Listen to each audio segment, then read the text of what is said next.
Audio Jungle.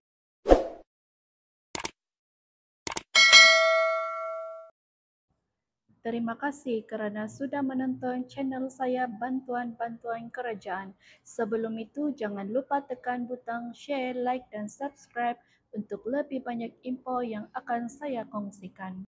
Bantuan Sarah 2026 bernilai RM100 one-off akan diagihkan pada pertengahan Februari 2026 kepada semua rakyat Malaysia berumur 18 tahun ke atas dan disalurkan terus ke MyKad penerima, bukan ke akaun bank.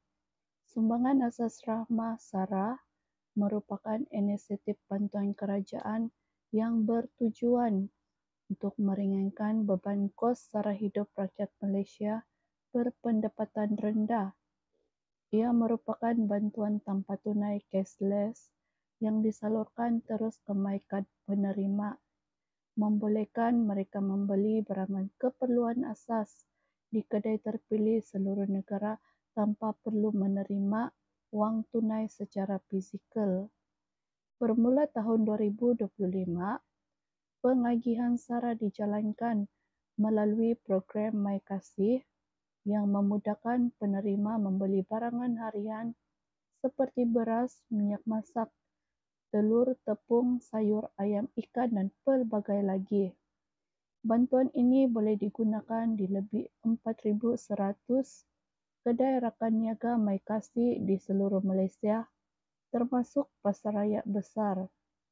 Dalam Perbentangan Belanjawan 2026, Perdana Menteri telah mengumumkan satu berita gembira bagi seluruh rakyat Malaysia, RM100 penghargaan sumbangan asas rahmah Sarah akan diberikan kepada semua warga Malaysia berumur 18 tahun ke atas tanpa mengira status penerima SDR.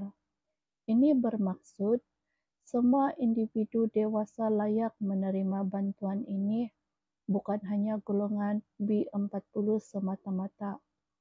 Bayaran RM100 ini akan disalurkan secara one-off pada pertengahan Februari 2026 sebagai tanda penghargaan kerajaan terhadap rakyat yang terus menyokong usaha pemulihan ekonomi negara.